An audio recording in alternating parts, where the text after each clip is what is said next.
এখানে বাধারঘাটে আমরা এখন এসেছি মনস্ত্রীর বাড়িতে। মনস্ত্রীর শরীরটা একটু খারাপ এবং ডাক্তাররা পরামর্শ দিয়েছেন তাকে আইসোলেশনে রাখার জন্য। যা হোক, ওর মা এবং পরিবার অন্যদের সাথে কথা বলেছি এবং ওর চিকিৎসার জন্য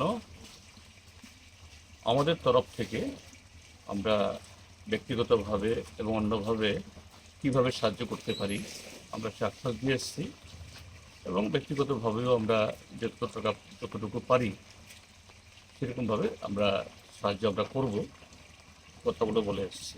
আমাদের সকলেরই দৃঢ় বিশ্বাস যে মনস্শ্রী ত্রিপুরাজ্যের সমস্ত অংশ মানুষের সহযোগিতায় দ্রুত এই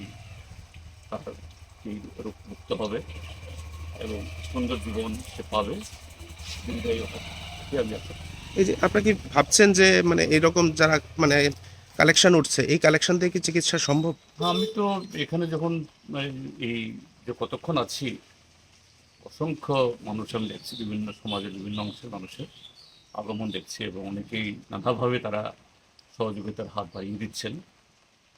এতে আশা করি এই খরচের পরিমাণ যাই হোক, অক্টোবর থেকে উঠেছে, এটা কতটুকু চিকিৎসা পদ্ধতি সেরকমভাবে আমি জানি না, এটা বিশেষজ্ঞ বা সেরকম হসপিটালে গেলে তারাই বলতে পারবেন।